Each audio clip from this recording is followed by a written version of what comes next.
الرحمن الرحیم۔ حضور علیہ الصلوۃ والسلام نے ارشاد فرمایا اصحابک النجوم بأیہم اقتدیتم اہتدیتم۔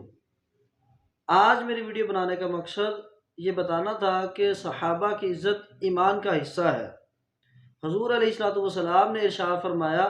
جامع ترمذی کی حدیث ہے جس کا مفہوم ہے کہ اگر کوئی شخص میرے صحابی سے محبت فرمائے گا، میرے ساتھی سے محبت فرمائے گا تو وہ محض صرف میرے لیے فرمائے گا، اور اگر کوئی ان سے بغض رکھتا ہے تو وہ بھی میرے لیے، العیاذ باللہ۔ اس کا مطلب یہ ہے کہ اگر کوئی شخص کسی صحابی کو تکلیف پہنچائے گا تو رسول اللہ نے فرمایا کہ وہ مجھے تکلیف پہنچائے گا، اور یہ حدیث کے بقیہ الفاظ بھی کچھ اسی طرح ہے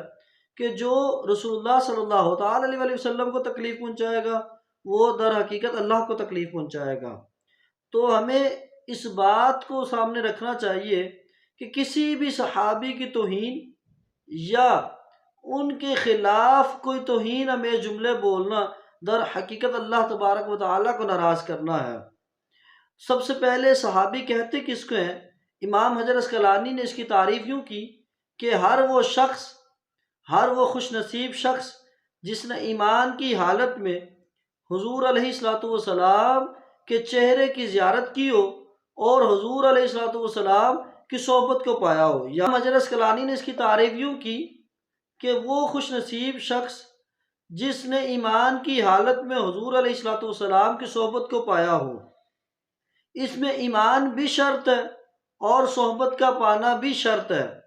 تو وہ شخص صحابی کہلائے گا۔ تو ان کا عزت و احترام کرنا ایک مسلمان کے لیے ایمان کا حصہ ہے۔ حضرت سعد بن ابی وقاص رضی اللہ تعالیٰ عنہ سے روایت ہے کہ ایک شخص نے ایک دفعہ انہی کے سامنے، حضرت سعد بن ابی وقاص کے سامنے، حضور علیہ الصلوۃ والسلام کے محبوب کی شان میں گستاخانہ کلمات بولے۔ حضرت سعد بن ابی وقاص نے اس کو اللہ کے حضور ڈرایا کہ اللہ کا خوف کھا اور ایسی باتیں نہ بول، اللہ کے حضور ڈر، ان باتوں سے نہ ڈر، ان باتوں کو نہ آگے پھیلا، اگر تو ایسی باتوں سے باز نہیں آئے گا تو میں تیرے حق میں بددعا کروں گا۔ اس شخص نے اور مذاق اڑایا اور کہنے لگا، جا تو نے جو کرنا ہے، مفہوم جو کرنا کر لے، میں نہیں ڈرتا۔ تو بالآخر حضرت سعد بن ابی وقاص رضی اللہ تعالیٰ عنہ نے اپنے ہاتھوں کو بلند فرمایا اور اس کے حق میں بددعا کر دی، اور کیا کہا جس کا مفہوم تھا، اے اللہ جو تیرے حبیب کے غلاموں کے بارے میں برے کلمات بولتا ہے، اللہ اس پر عذاب نازل فرما اور اس کو لوگوں کے لیے عبرت کا نشان بنا دے، اس کے لیے زمین و آسمان تنگ کر دے۔ ابھی بدعا کرنا ہی تھا کہ وہ شخص معبد خانے سے باہر نکلتا ہے اور ایک اونٹ اس کی طرف بھاگا آتا ہے اور اس شخص کو مارتا ہے، اور گرانے کے بعد جب وہ شخص نیچے زمین پر گر جاتا ہے اور وہ اونٹ اسی شخص کے اوپر آ کے بیٹھ جاتا ہے،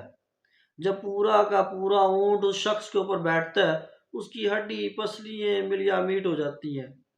تو اس سے ہمیں پتہ چلتا ہے کہ اللہ کے محبوبوں کے بارے میں بھی اگر کوئی گستاخانہ کلمات بولے گا تو انسان جانور بھی اس کا برا حال کر دیں گے۔ اس کے برعکس جو صحابہ سے محبت کرے گا، حضور علیہ الصلوۃ والسلام کے چاہنے والوں سے محبت کرے گا، اللہ تبارک و تعالیٰ ان کے لیے زندگی کو آسان بنا دے گا۔ جیسے کہ ایک شخص حضرت سعد بن ابی وقاص کے پاس ہی آیا اور اس نے کہا کہ اے سعد میرے حق میں دعا فرمائیے،